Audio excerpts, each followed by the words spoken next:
Good morning विद्यार्थी मित्रांनो, आज संपूर्ण देशामध्ये कोविड-19च्या या महामारीच्या माध्यमातून शाळा बंद पण शिक्षण चालू या महाराष्ट्र शासनाच्या धोरणानुसार ऑनलाईन शिक्षणाची प्रणाली ग्रामीण भागातील विद्यार्थ्यांना देखील शिक्षण प्राप्त झालं पाहिजे, मिळालं पाहिजे या भूमिकेतून ऑनलाईन शिक्षण प्रणाली आपण या ठिकाणी चालू करत आहोत.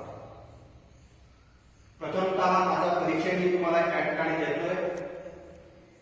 मी रोकडे बेटे प्रियदर्शनी विद्यालय अहमदपूर, MA B.Ed मराठी. विद्यार्थी मित्रांनो, मराठी या विषयाचा अभ्यास आपण कसा करायचा,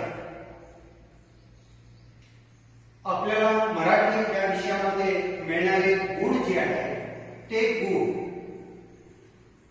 जास्तीत जास्त प्रमाणामध्ये या ठिकाणी कशा स्वरूपाचे मिळतील याचाही विचार आपण प्रथमतः त्या ठिकाणी केला पाहिजे.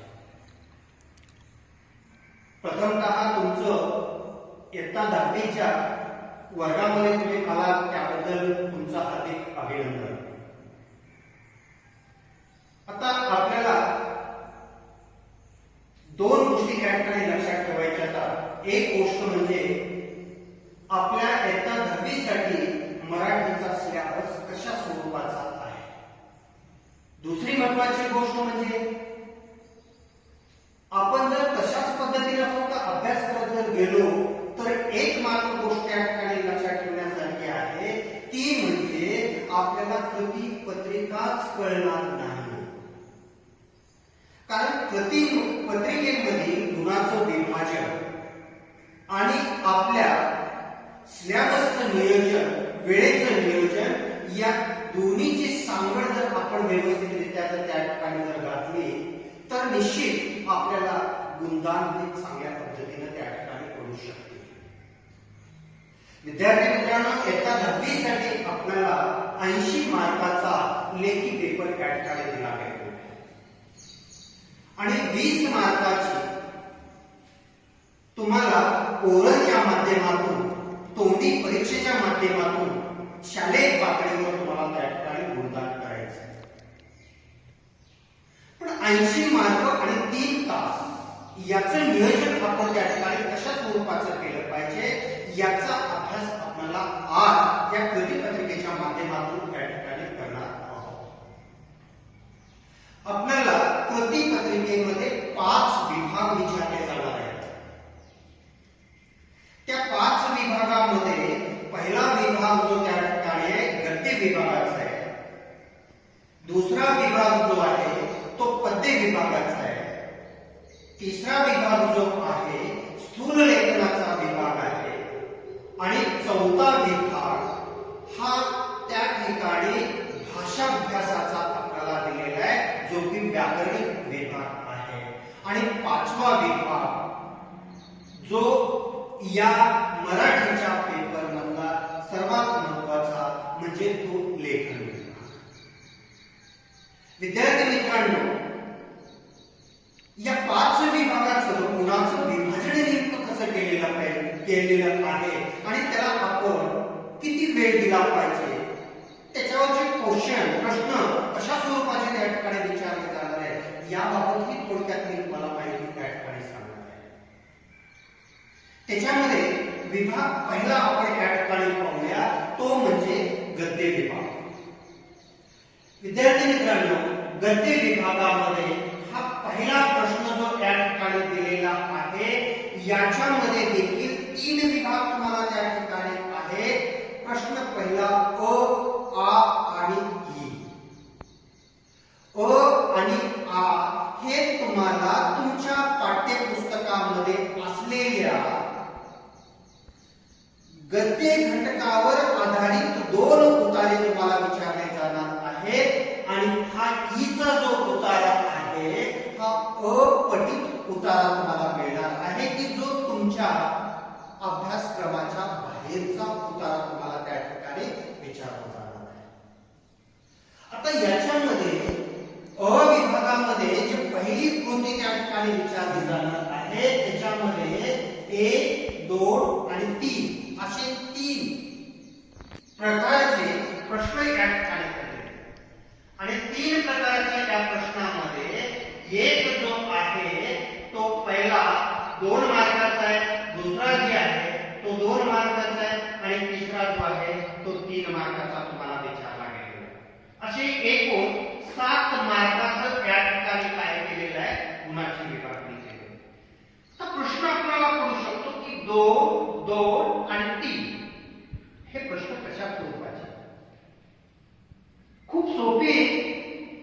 एका वाक्यात उत्तर द्या, एका शब्दामध्ये उत्तर द्या किंवा चुकी बरोबर सांगा अशा स्वरूपाचे तुम्हाला त्या ठिकाणी लघुत्तरी अशा स्वरूपाचे छोटे छोटे प्रश्न त्या ठिकाणी विचारले जाणार आहे. आणि तिसरा जो प्रश्न आहे तो तिसरा प्रश्न हा सर्वात महत्त्वाचा त्या ठिकाणी मानला गेलेला आहे. तो म्हणजे स्व अभ्यासाचा प्रश्न की जो 3 मार्कासाठी तुम्हाला विचारला जाणार आहे. आता स्वमत. आता स्वमत म्हणजे काय म्हणायचे? स्वमत की विद्यार्थी मित्रांनो, स्वमत म्हणजे तुमचं मत त्या ठिकाणी मांडायचं. तुमच्या तर्क शक्तीला वाव या ठिकाणी मिळणार आहे, तुमच्या विचार शक्तीला या ठिकाणी वाव मिळणार आहे आणि तुमच्या तर्क शक्ती विचार शक्तीच्या माध्यमातून स्वतःच्या तुमच्या भाषेमध्ये त्या उतार्याला आधारित अशा स्वरूपाचं संलग्न उत्तर तुमचं त्या प्रश्नामध्ये त्या ठिकाणी आलं पाहिजे. किमान नाही म्हटलं तरी त्या ठिकाणी 2 पॅरेग्राफ पडतील अशा स्वरूपाचं उत्तर तुमच्या त्या तिसऱ्या भागाला म्हणजे स्वमताच्या भागाला द्यायचं. इथं कुठल्याही स्वरूपाचं उत्तर पाठांतर आणि पोपट पंचीला या ठिकाणी वाव नाहीये. तुमच्या कल्पना शक्तीला वाव. तुमची कल्पना शक्ती विचार शक्ती कितपत त्या ठिकाणी पुढे जाते किंवा तुम्हाला उपयोगात पडते यासाठी ते फायदेशीर त्या ठिकाणी. दुसरा जो भाग आजचा आहे तोही आपल्या पाठ्यपुस्तकावरचा उतारा जशाला तसा म्हणजे क 7 मार्काचा, आ 7 मार्काचा, हा ई मात्र थोडासा तुमच्या पाठ्यपुस्तकाच्या बाहेरचा हा. विद्यार्थी मित्रांनो, अ आणि आ हे जशाला तसा प्रश्न त्या ठिकाणी झाल्यानंतर आपल्याला ई कडे बोलायचं. आता ईचा जो भाग या ठिकाणी दिलेला आहे तो थोडासा तुमच्या पाठ्यपुस्तकाच्या बाहेरचा भाग आहे. तो उतारा बाहेरचा येणारा त्या ठिकाणी आहे. तो उतारा तुमचा शिक्षक शिकवलेला त्या ठिकाणी राहणार नाहीये, परंतु तुमचं त्यावेळेस 3 तासामधलं लक्ष किती केंद्रित तुम्ही त्या ठिकाणी करून शांत विचारानं शांत मनानं तो उतारा त्या ठिकाणी आत्मसात करचाल आणि आत्मसात केल्यानंतर 2 कृती त्याच्यावर त्या ठिकाणी विचारल्या जाणार आहे. पहिली कृती 2 मार्कासाठी असेल, दुसरी कृती 2 मार्कासाठी, अशी एकूण 4 मार्कासाठी ही कृती असेल. आणि हे झालं तुमचा पहिला प्रश्नामधला अ, आ आणि ई हा 18 मार्काचा हा पहिला विभाग तुमचा त्या ठिकाणी कृतीपत्रिकेमधला असेल. विभाग दुसरा जो आहे तो विभाग दुसरा म्हणजे हा पद्य विभाग आहे. आता पद्य विभाग म्हटलं की आपल्याला थोडीशी मनामध्ये कठीणाईता त्या ठिकाणी येणार. विद्यार्थी मित्रांनो, पद्य विभाग म्हटल्यानंतर तर कठीणाईता त्या ठिकाणी मनामध्ये येऊ देऊ नका. का? कारण ज्या वेळेला आपण वर्गामध्ये कविता शिकत असतो त्यावेळेस सरांनी आपल्याला सांगितलेले त्या ठिकाणी त्या कवितेच्या प्रत्येक शब्दाचा अर्थ जाणून तुम्ही त्या ठिकाणी जोपर्यंत तुम्ही कवितेचा अर्थ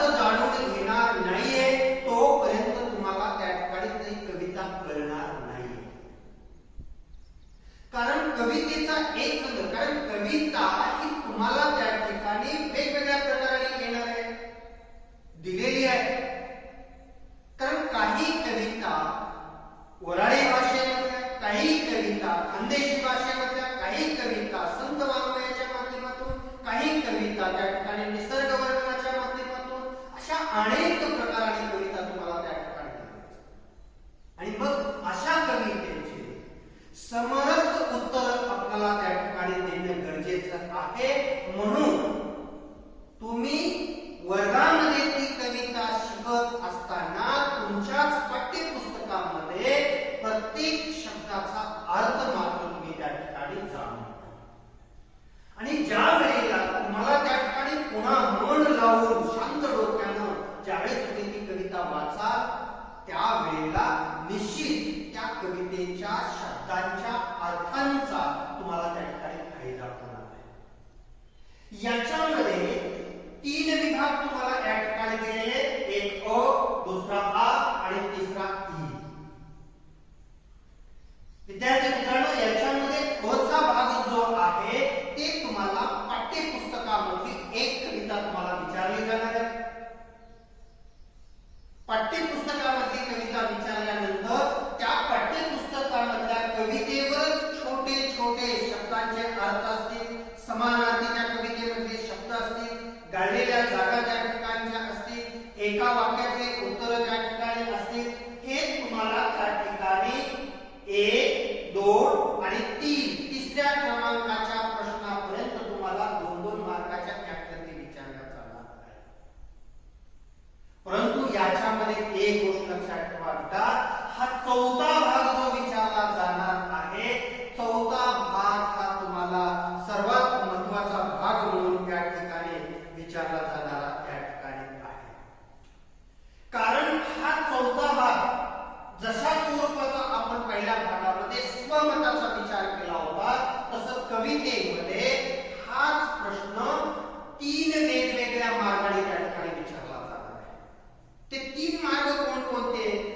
एक आहे की कवितेचं काव्य सौंदर्य असेल, काव्य विचार असेल आणि त्या काव्याचे वैशिष्ट्य तुम्हाला त्या ठिकाणी सांगायचे असते. विद्यार्थी मित्रांनो, या तिन्हीवरच तुम्हाला त्या ठिकाणी प्रश्न विचारला जाणार आहे. काव्य विचार असतील, काव्य सौंदर्य असेल किंवा त्या कवितेची वैशिष्ट्ये त्या ठिकाणी भाषिक वैशिष्ट्ये सांगा, असं तुम्हाला त्या ठिकाणी विचारलं जाईल.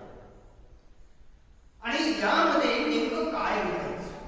प्रश्न आपल्याला त्या ठिकाणी असा पडतो की सर्वसमावेशक भाषा आपली त्या ठिकाणी असली पाहिजे. आणि सर्वसमावेशक भाषेबरोबर समाजाच्या दृष्टिकोनातून जी ती कविता आहे, त्या निसर्ग वर्णनपर कविता त्या ठिकाणी आहे का एखादी समाज प्रबोधनपर कविता त्या ठिकाणी आहे, या दृष्टिकोनातून आपण विचार केला पाहिजे आणि त्यानुसार उत्तर आपलं त्या ठिकाणी आलं पाहिजे. एवढंच नाही तर भाषेच्या वैशिष्ट्यानुसार संवेदनशीलता त्याच्यामध्ये काय आलेली आहे हे देखील पाहणं गरजेचं त्या ठिकाणी. आणि हे पाहत असताना आपल्याला आपले अनुभव जे आहेत, मग ती कवितेचे कवी असतील, कविता कोणत्या काव्य संग्रहातून घेतलेली त्या ठिकाणी असेल, त्या कवितेची मध्यवर्ती कल्पना काय असेल आणि त्या कवितेचं बीज मुख्य संकल्पना त्या ठिकाणी काय असेल, या गोष्टीचा विचार करून आपल्याला हा चौथा भाग त्या ठिकाणी सोडवायचा आहे. निश्चित तुम्हाला 3 पैकी 3 गुण त्या ठिकाणी पडू शकतात. यामध्ये तीळ मात्र कुठलीच शंका तुमच्या मनामध्ये घेऊ नका. आता यानंतर हा दुसरा भाग आचा, म्हणजे पद्य विभागामध्ये आचा हा देखील तुम्हाला एकदम सोपा करून दिलेला हा भाग म्हणून त्या ठिकाणी ओळखला जातो. नवीन याच वर्षी अभ्यासक्रमामध्ये आलेला आपल्याला हा भाग, कारण तुम्हाला तुमच्या पाठ्यपुस्तकामधल्या 2 कविता त्या ठिकाणी दिल्या जाणार आहे. दोन्हीपैकी एका कवितेवर तुम्हाला त्या ठिकाणी प्रश्न पाहिजे. आता ते प्रश्न त्या ठिकाणी कशा स्वरूपाचे त्या ठिकाणी राहणार आहे, तर त्यांनी या ठिकाणी सांगितलेलं आहे की त्या कवितेमध्ये जे प्रश्न तुम्हाला त्या ठिकाणी पडणारे आहे ते प्रश्न कसे, तुम्हाला त्या कवितेचे कवी माहित असणं गरजेचं आहे, कवयित्री किंवा कवी. 2 त्यांनी त्या ठिकाणी दिलेल्या कवितेचा विषय काय आहे नेमका तोही त्या ठिकाणी लिहावा लागणार आहे. आणि तिसरा भाग जो त्याच्यामध्ये 2 मार्काचा विचारला जाणार आहे तो तुम्हाला ती कविता आवडली का? नाही आवडली. आवडली असेल तर का तुम्हाला आवडली त्याचं उत्तर त्या ठिकाणी द्यावे लागेल. नाही आवडली तर का तुम्हाला ती कविता आवडली नाहीये याचं देखील तुम्हाला उत्तर त्या ठिकाणी लिहावं लागेल. म्हणून अशा स्वरूपाचे हे 3 प्रश्न त्या ठिकाणी तुम्हाला ग्रहणाचा भाग आपल्याला दिलेला. प्रश्न आपल्याला असा पडतो की रसग्रहण आपण 9वीला शिकलेले आहे का 9वीमध्ये शिकलेले आहे. तरी पण आपण त्या ठिकाणी इयत्ता 9वीमध्ये लक्ष दिलेलं असेल तर 10वीमध्ये तुम्हाला लक्षात येणार आहे. नाही दिलेलं असेल तरी आता मी तुम्हाला त्या ठिकाणी सांगणार आहे की नेमकं रसग्रहण म्हणजे काय. आता रसग्रहण म्हणत असताना आपल्याला रस म्हणजे चव किंवा त्याचबरोबर त्याची रुची. आता चव किंवा रुची आणि याचा भाषेशी काय संबंध आहे असा देखील प्रश्न आपल्याला त्या ठिकाणी पडू शकतो. विद्यार्थी मित्रांनो हे रस 6 प्रकारचे त्या ठिकाणी आपल्याला दिलेले आहेत की गोड असेल, कडू असेल, आंबट असेल, तिखट असेल, तुरट असेल, असे खारट असेल, असे हे त्या ठिकाणी आपल्याला 6 रस दिले. परंतु हेच रस ज्या पद्धतीने आपण वस्तूच्या माध्यमातून आपण त्या ठिकाणी घेत असतो तसंच काव्यात्मक दृष्टिकोनातून भाषेच्या दृष्टिकोनातून आपण जे रस आत्मसात करतो त्याला त्या ठिकाणी रसास्वाद असे म्हणतात. काव्याच्या दृष्टिकोनातून जे रस आपण घेत असतो त्याला आपण रसास्वाद म्हणतो. असे हे रसास्वाद त्या ठिकाणी स्थायी भावाच्या माध्यमातून आपल्याला येत असतात. तर स्थायी म्हणजे त्या ठिकाणी कशा स्वरूपाचं की जे रस आपण आपल्या मनामध्ये आत्मसात करत असतो त्याला आपण स्थायी भाव असं म्हणतो. बघा जे रस आपण आपल्या मनामध्ये जे आत्मसात करत असतो त्याला आपण स्थायी भाव असं त्या ठिकाणी म्हणत असतो. मग त्याच्यामध्ये उत्साह असेल, शोक असेल, क्रोध असेल, हास्य असेल, असे अनेक प्रकारचे स्थायी भाव आपल्याला त्या ठिकाणी येतात आणि याच्यातूनच हा रसा स्वाद त्या ठिकाणी येतो. त्याच्यामध्ये श्रृंगार रस असेल, वीर रस असेल किंवा वरुण रस असेल, रौद्र रस असेल, हास्य रस असेल, भयानक अशा स्वरूपाचे रस, विविधसक अशा स्वरूपाचे रस, अशीही 8 प्रकारचे रस आपल्याला त्या ठिकाणी मराठी भाषेमध्ये दिलेले पाहायला मिळतात. याच्यानंतर आपल्याला विभाग 3रा त्या ठिकाणी पाहायचा आहे. 3रा विभाग म्हणजेच त्या ठिकाणी स्थूल लेखनाचा विभाग.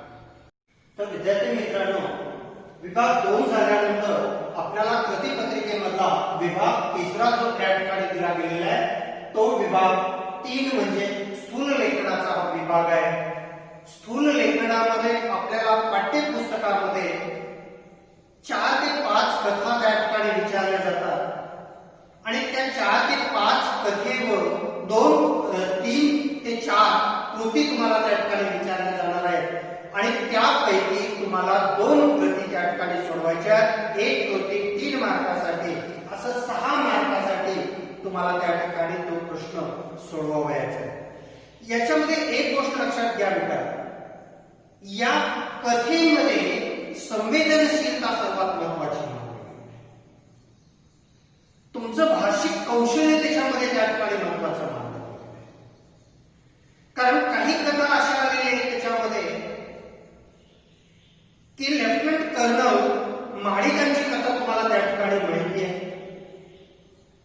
कारण तिचं देशाबद्दलचं असणारं प्रेम, कुटुंबाची तिला मिळणारी साथ आणि शत्रूशी तिनं त्या ठिकाणी बजावलेलं तिचं त्या ठिकाणचं शौर्य मैदान, या दृष्टिकोनातून जर विचार केला तर शौर्याच्या दृष्टिकोनातून संवेदनशीलता हा सर्वात महत्वाचा भाग त्याच्यामध्ये मानला गेला.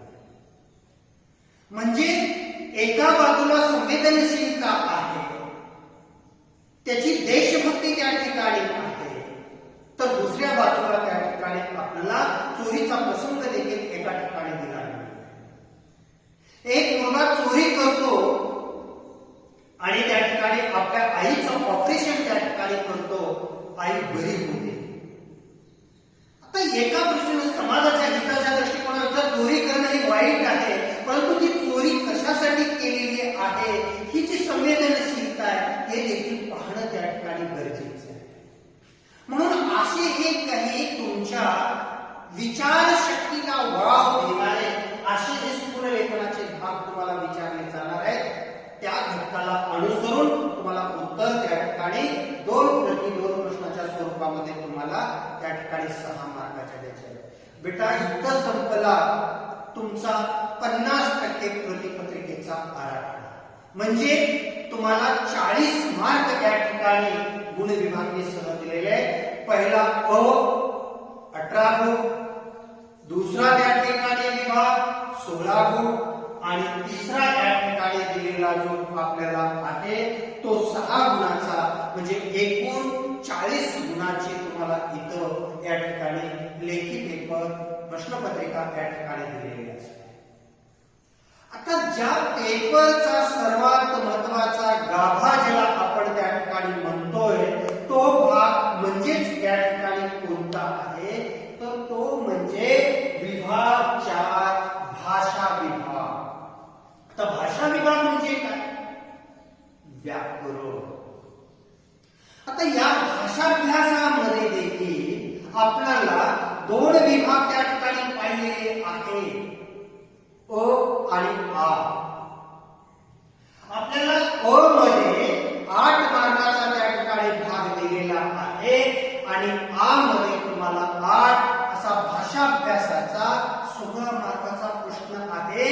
जो विद्यार्थी हे 16 मार्क त्या ठिकाणी आपलेसे करतो तो विद्यार्थी निश्चित चांगल्या गुणानं आपल्या मराठी विषयामध्ये तो पुढे जाण्याचा प्रयत्न त्या ठिकाणी करतो.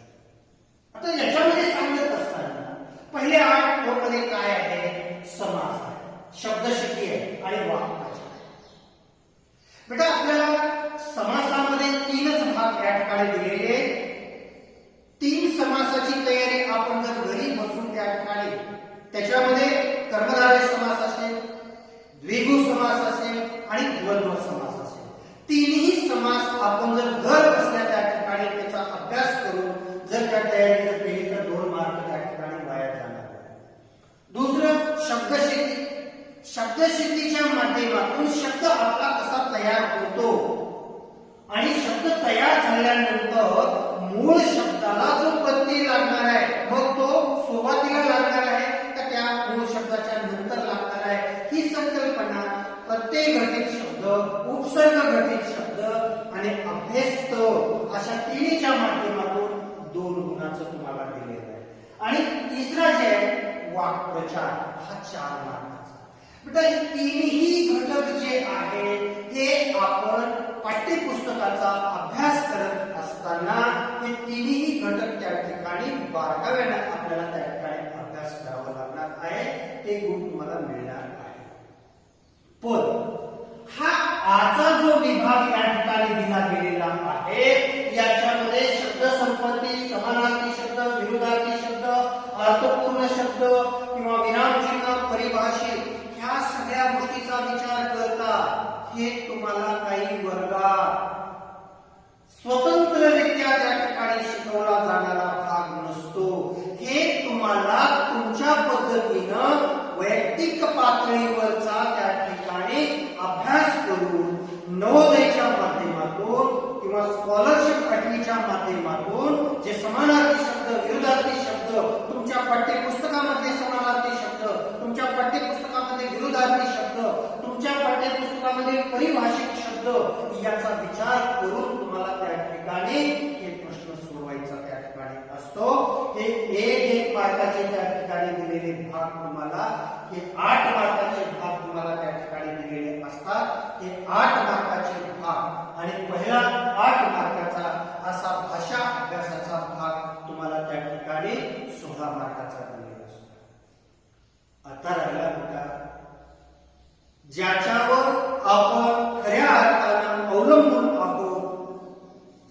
भाग म्हणजे विभाग 5वा बनतो. विद्यार्थी मित्रांनो, हा 4 विभाग झाल्यानंतर आता शेवटचा विभाग आपल्या मराठी गती पत्रिकेमधला त्या ठिकाणी दिला गेलेला आहे. बऱ्याच वेळा आपण पहिले 4 विभाग त्या ठिकाणी सोडवीत येतो, परंतु 5व्या विभागाला मात्र त्या ठिकाणी आपल्याला वेळ पुरत नाही. परंतु वेळेचं नियोजन जर आपण त्या ठिकाणी जर केलो तर 5वा विभाग हा पूर्णतः लेखन विभाग म्हणून त्या ठिकाणी ओळखला गेलेला आहे. या 5व्या विभागामध्ये आपल्याला अ भाग जो दिलेला आहे, अ मध्ये पत्र लेखनाचा भाग आणि सारांश लेखनाचा भाग. बेटा, पत्र लेखनामध्ये पत्र लिहित असताना पत्र 2 प्रकारचे, एक औपचारिक एक अनौपचारिक. औपचारिक आणि अनौपचारिक पत्राचा मुख्य मायना काय, विषय विवेचन काय आणि शेवट कसा केलेला आहे, ईमेल त्यानं त्या ठिकाणी लिहिले का, या सगळ्या गोष्टीचा विचार करून एकत्रित गुणाची विभागणी आपल्याला त्या ठिकाणी दिलेली पाहायला मिळते. आणि तो आपल्याला एक तर आभाराच्या माध्यमातून, मागणीच्या माध्यमातून आणि विनंतीच्या माध्यमातून, मग तुम्हाला कृती करण्याची गरज नाहीये, कारण तुम्हाला तुमच्या प्रश्नपत्रिकेमध्ये संपूर्णतः माहिती दिलेली असते. फक्त त्याचा क्रम लावायचे तुम्हाला, आणि क्रम त्या ठिकाणी लावून व्यवस्थितरित्या जर आपण त्या ठिकाणी तो भाग जर सोडवला तर निश्चित पत्र लेखन देखील चांगलं तुम्ही त्या ठिकाणी लिहू शकता. आता याला तुम्हाला सारांश लेखन आहे, 1/3 सारांश लेखन म्हणून ओळखलेला भाग असतो.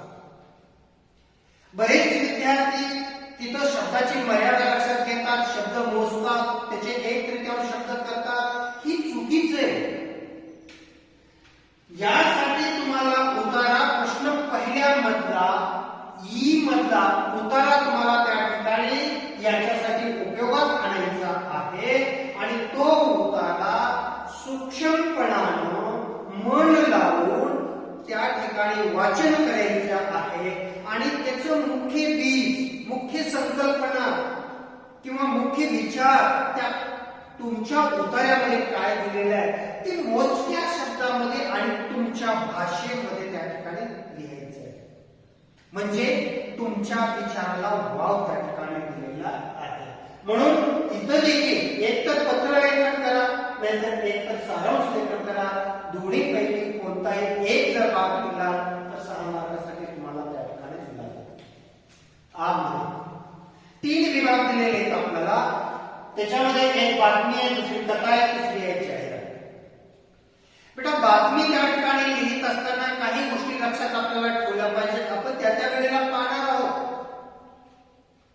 की बातमीमध्ये दिनांक महत्वाचा आहे, स्थळ महत्वाचं आहे, काळ महत्वाचा आहे, वार महत्वाचा आहे, त्यावेळेसची भावना तुमची महत्वाची आहे. कारण बातमीमध्ये पाना लावू नका.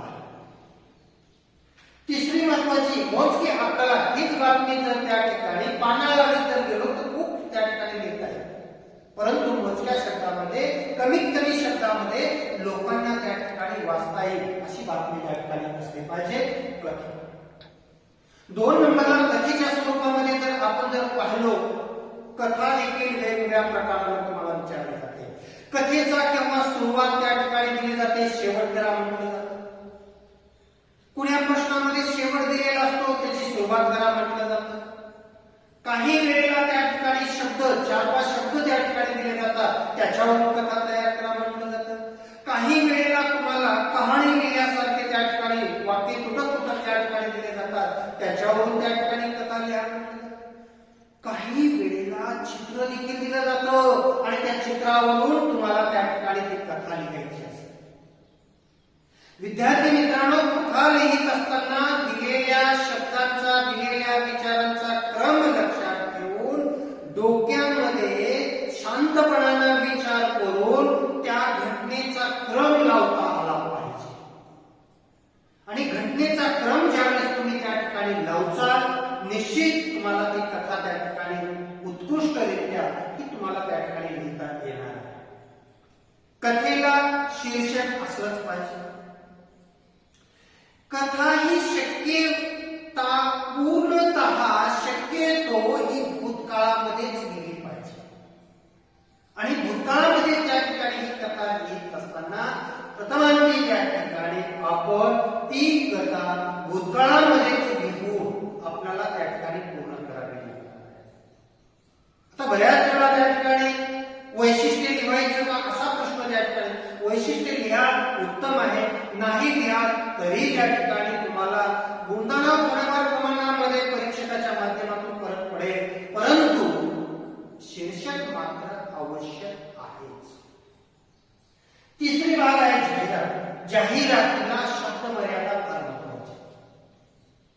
विशिष्ट प्रकारचा साचा त्या ठिकाणी करून एखाद्या वस्तूची त्या ठिकाणी जाहिरात करायची, एखाद्या दुकानाची जाहिरात करायची आहे, त्यावेळेला मुख्य मोजक्या दिनांक, ईमेल, मोबाईल नंबर, त्या वस्तूंची वैशिष्ट्ये या सगळ्या गोष्टींचा विचार करून ती जाहिरात आपल्याला त्या ठिकाणी लिहिता आली. अशी 3 प्रकार इथं दिलेली. बातमी, कथा आणि जाहिरात तिन्हीपैकी कोणतेही 2 विभाग त्या ठिकाणी लिहायचे आहेत. दोन्हीला त्या ठिकाणी 6-6 गुण आहेत. आपल्याला 5-5 गुण या ठिकाणी आहेत. 10 गुणाचा हा विभाग आपल्याला त्या ठिकाणी दिला गेला आहे. आणि या पत्रिकेतला शेवटचा भाग म्हणजे निबंध लेखनाचा. आता निबंध लेखन आपण 5वी पासून आजपर्यंत लिहित आहोत. आता निबंधामध्ये आपल्याला इयत्ता 10वी साठी प्रसंग निबंध, आत्मकथन निबंध आणि वैचारिक निबंध. विद्यार्थी मित्रांनो, आत्मकथन निबंध लिहित असताना प्रथमतः आपण विचार करतो पुस्तकाचं आत्मवृत्त लिहा, नदीचं आत्मवृत्त लिहा, पडक्या किल्ल्याचं आत्मवृत्त लिहा, शाळेतल्या फळ्याचं आत्मवृत्त लिहा. आता आत्मवृत्त म्हणजे स्वतः आपण ती वस्तू, ती घटना त्या ठिकाणी होऊन भूतकाळाचा विचार करून प्रथमांती मी होऊन, प्रथम पुरुषी होऊन त्या ठिकाणी ती कथा आपल्याला पूर्ण करायची असते. मग त्याच्यामध्ये अनेक तुमच्या सुरुवातीपासून ते शेवट आजपर्यंतचा इतिहास त्याच्यामध्ये तुम्हाला पाठीमागे जाऊन हा लिहावासा त्या ठिकाणी असतो. प्रसंग लेखन तुम्हाला त्या ठिकाणी तुमच्या प्रश्नपत्रिकेमध्ये एखादा प्रसंग दिलेला असतो. त्या प्रसंगानुसार एखादी समजा त्या ठिकाणी तुमच्या शाळेमध्ये स्नेहसंमेलनाचा कार्यक्रम घेतलेला आहे किंवा बक्षीस वितरणाचा कार्यक्रम घेतलेला आहे, त्या प्रसंगाचं वर्णन करा असंही तुम्हाला त्या ठिकाणी विचारलं जाईल. आपल्याला या ठिकाणी या प्रसंग लेखनामध्ये 2 गोष्टी त्या ठिकाणी महत्वाच्या आहेत. प्रसंग कुठे घडले, कसा घडले, बक्षीस वितरणाचा, विद्यार्थ्यांची त्या ठिकाणी त्यावेळेसची मनस्थिती कशी आहे, बक्षीस घेतानाची कशा स्वरूपाची, हे वेगवेगळ्या प्रसंगाला आपल्याला त्या ठिकाणी हा प्रसंग पाहून त्या ठिकाणी निबंध लिहिता येतो. आणि तिसरा भाग त्या ठिकाणी आहे तो म्हणजे वैचारिक. वैचारिक निबंधामध्ये बेटा त्या ठिकाणी तुमच्या विचाराबरोबर तंत्रशुद्धता त्या ठिकाणी महत्वाची असते. भाषिक वैशिष्ट्ये त्या ठिकाणी महत्वाचे असतात. तुमच्या मनाच्या विचाराला वाव त्या ठिकाणी मला वाटत नाही की त्या ठिकाणी द्यावा लागतो, कारण तंत्रशुद्ध पद्धतीने त्या ठिकाणी दिलेल्या घटनेचं, दिलेल्या विचाराचं त्या ठिकाणी आपल्याला विचार करून हा निबंध त्या ठिकाणी लिहावा लागतो. अशा स्वरूपाचं आपल्याला या 5 विभागामध्ये हा शेवटचा विभाग जो पाहिलेला आहे तो 5वा 24 मार्काचा हा विभाग आहे. असं एकूण 80 मार्काची आपली ही कृतीपत्रिका आहे. आपल्याला या 80 मार्कानुसार मग गद्य असतील, पद्य असेल, स्थूल लेखन असेल किंवा भाषा अभ्यास असेल किंवा लेखन विभाग असेल, याचं नियोजन आपण या ठिकाणी जास्तीत जास्त 50 ते 60 म्हणजे या लॉकडाऊनच्या काळामध्ये आपण पूर्णतः हा सिलेबस त्या ठिकाणी करणार आहोत. तर प्रत्येक तात्काळ तुमचा प्रश्न जो आहे किंवा विचार जे ते कमेंट करून आमच्याशी त्या ठिकाणी सांगावे अशी त्या ठिकाणी मी आपल्याला त्या ठिकाणी विनंती